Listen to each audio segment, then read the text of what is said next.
you went. Deirdre made a very good point to me, because I lose track of the time, and she said that people looked like they needed to use the toilet very urgently. So I said, like, either hold it, or you should have gone before you left the room, or said, Michael, just came out, it's the loo is there if anyone needs it, no judgment if you go in and out, like whatever. It's a pub festival, so be comfortable, everyone. I kind of have a rough idea of how most of the talks are going to go, based on the people who are going to be on the panels, except for this one. So I have no idea what's going to happen with this one, but I'm delighted to be in the company of two authors, two curators of what I feel are central moments in Ireland's cultural development. And that after punk, there were loads of threads of exciting things that were often very underground. People mythologise about the music scene in the post-punk era, and the truth is that there were about 60 people in the Project Art Centre who hated each other and were looking to kick off. So you know, there were tense times. The tension didn't end with punk, but there were loads of bright spots, because you'd see people, and you might see them in a record shop, or you might see them carrying a plastic bag from Freeboard, and you'd be thinking, I bet that's a good record. And I mentioned Michael McCaughan from my days working in a record shop, and then Michael arrived in Trinity College after me and became the entertainment officer. And I had never met anyone like Michael in my life before, because I liked a particular type of music, and when punk happened, I actively hated anything that was recorded before August 1976, because I thought they were wasting their time. Mozart, Beatles, Beethoven. It's like, no, sorry, losers. You know, the door has closed and all that old crap. So I was very Soviet. And then Michael came to Trinity. He became the entertainment officer.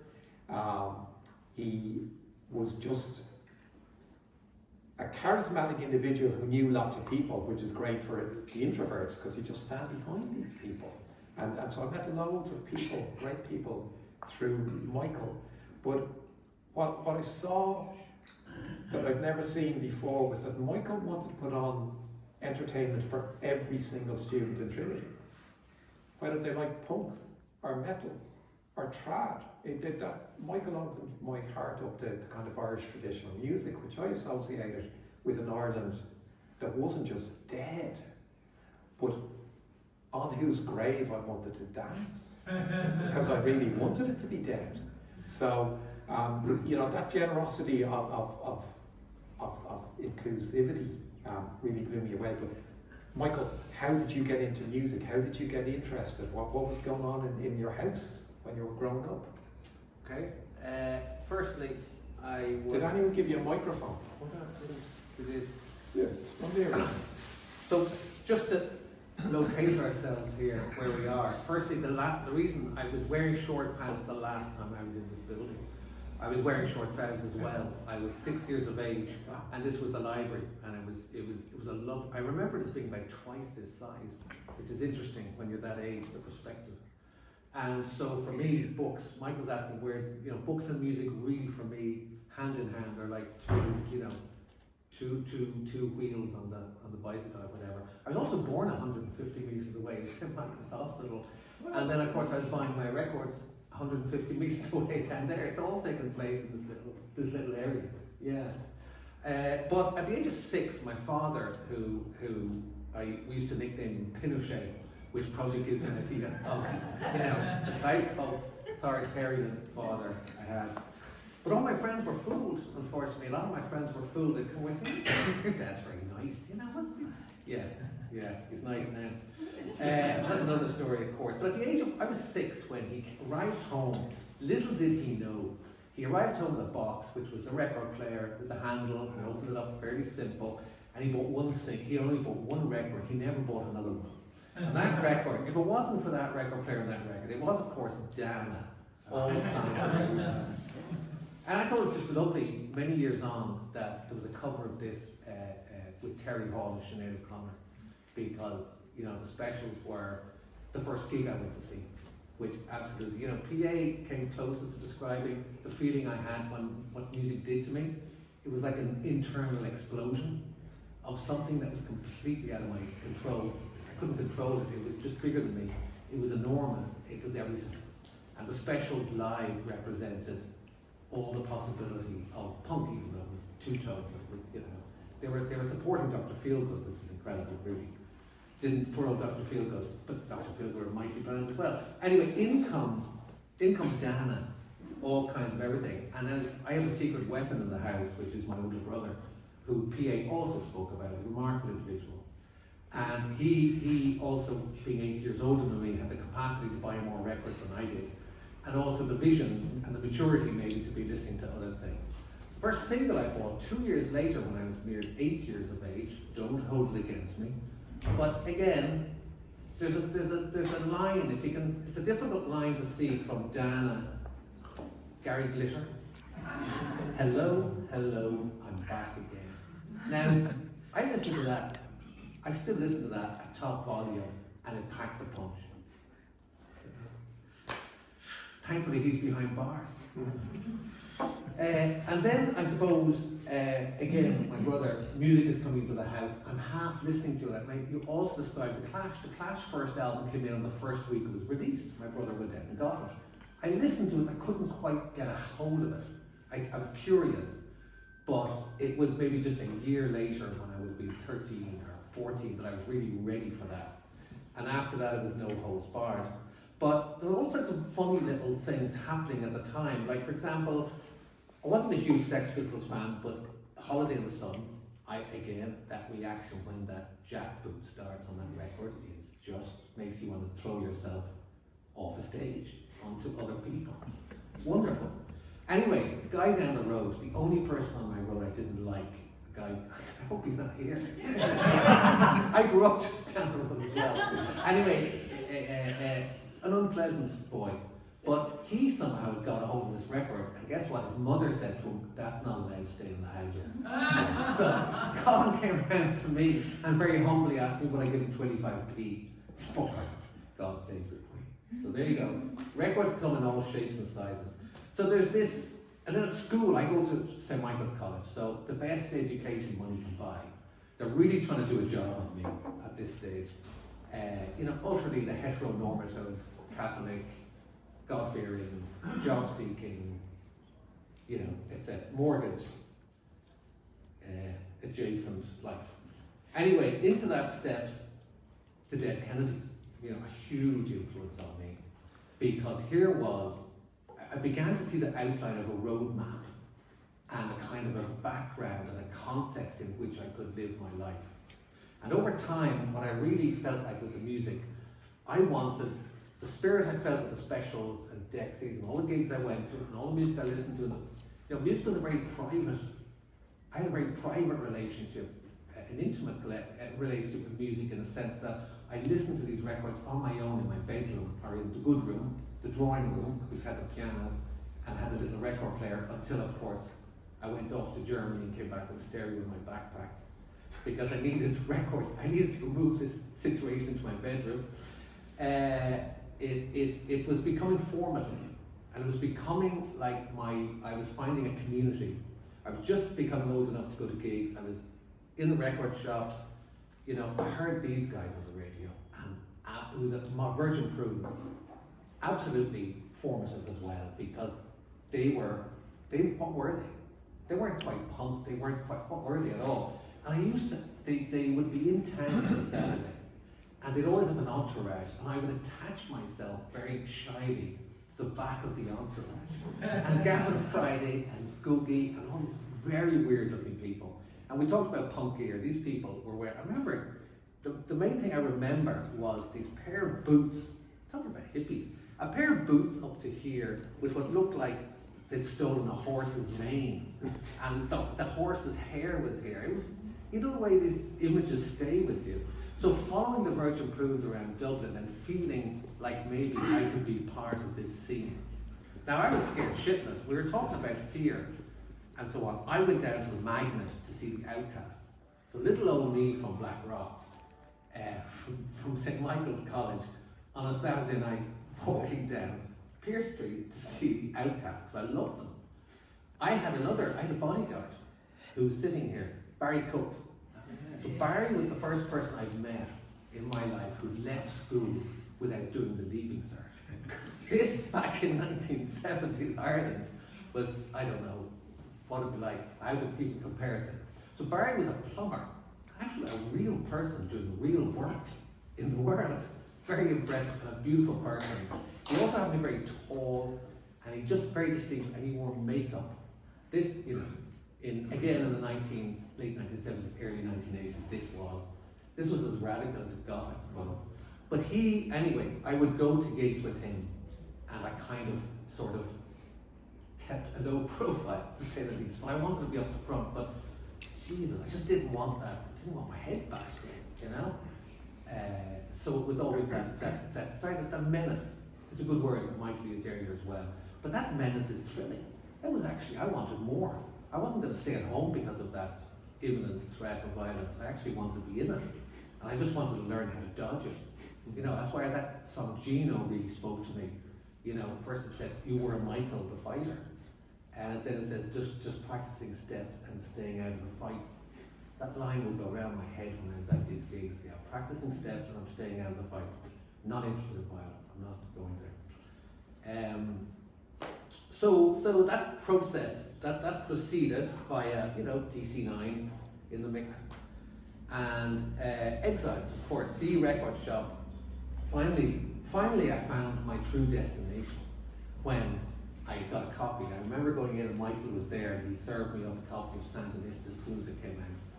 And unlike most Clash fans, this is the Bible, this is the album that matters, The Clash.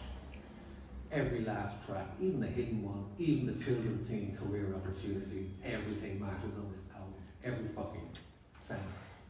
So... Stop there. Can I go home? Yeah.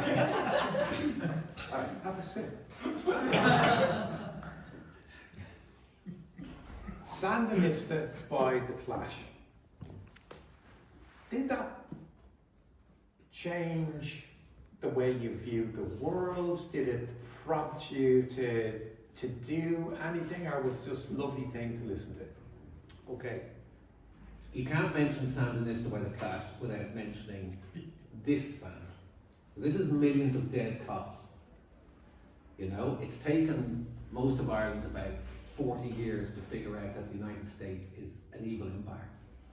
And I remember, because I travelled, this is leaping ahead slightly to the Sandinista days of Central America, getting involved in Central America and South America. But this is the primer. At MDC, firstly, they were, you know, why is America so straight? What makes America so straight and me so bent? John Wayne was a Nazi. It completely rewrote the script of what Irish people perhaps had in mind when they thought of the United States. And not only that, but like, you know, they also recorded on Crass. They were kind of sister band to some of the Crass elements. But I remember at the time, access to information about the world, what's going on and what can I do. They just had this amazing insert. And it wasn't a bunch of, you know, punks at a gig, which you might legitimately have inside your album. It was Big Mountain elders organizing resistance against relocation at Big Mountain, Arizona. You know? It's the elders, it's the wisdom, and it's the words, and they had a really in-depth explanation of what was going on in this place. And I was fired up. But where's my place in this world? You know, I'm a kid, I'm a teenager. Where do I find a place? How do I carry this forward into life and make it something I can, you know, how do I take that kind of punk spirit and energy and anger and rage and, you know, against injustice and do something with it? So Sandinista is in a sense a wonderful primer for how the world works. You know, you listen to the song, you listen to Washington Bullets, and it's not just talking about the US, it's talking about, you know, how many monks did the Chinese get? And I'm thinking, what's that about? How many most did the Chinese get? Was it like some sort of offer? What was going on? And so these were like a huge amount of threads that you knitted together and found your way, and you put together a kind of a jigsaw puzzle of the world for yourself. And so Sandinista was critical in that it didn't just roam freely with the music, because guess what, there's jazz, bits of jazz in there, there's bits of rap in there, there's all sorts there's everything's going on there. When people say to me, just every type of music, but it's not, like, it's no opera that I'm aware of. But the lyrics take you where you need to go, and in a sense, it's like they also have the footnotes. It's not simply fuck the system, this, that, and the other. It's actually, there was a coup in 1973. Allende. Who's Allende? What happened to Salvador Allende? So in that sense, this was the map that was going to help me get to. Stop. Can we stop there? Can I just show you this? Look, forgetting about the politics. Look at that. Who wouldn't want to be there and spend most of their life there? Tito. So what do you do when you finish college? So, while in college, I was doing some writing for Hot Press. So writing came easily to me. And I found myself writing about my experiences. Like, I went to Central America. I became the Ents Officer and then went to Central America for a short stay. But I remember writing, I kept a diary when I went to Nicaragua in between my studies. It was just a summer trip. And when I came back, I pitched it to Laogh-Mcik, who was working with Hot Press, a very nice guy. I published it and I got paid £184, ladies and gentlemen. I live in a field in the Burren. I could have bought that field in the Burren for £184 if I'd known I cared about a field in the Burren a long time before that.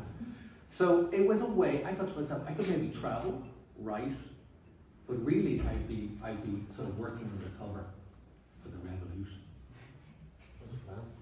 Yeah, and now I could listen to you for hours, and I have before, but today it's about the singles, the hit singles. Yeah. So you've got a little window into Michael McCaughan's life. Michael then went to work with the Sandinista organisation in Nicaragua. He became the Guardian Latin American correspondent, the Irish Latin American correspondent. Michael also went undercover.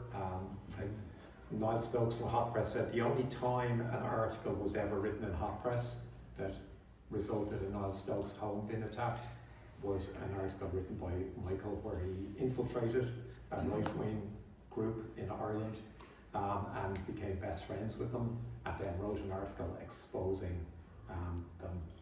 And later you met some of them at a convention, I believe, 20 years later. So Michael has lived a life that to me was communicated to me from the records that I was listening to at that time. And the first time I heard MDC was through Michael and through you sharing your record collection with me.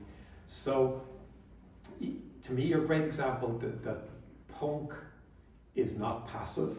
Punk is an invitation to create, to think, to live your life under whatever principles that you want. But I find it very interesting, with both of you, that it led to a life of words, of weighing words and then measuring them, and then when they're right, putting them out into the books that you've written that I admire so much. If we had more time, we'd go deeper, and we don't have more time. But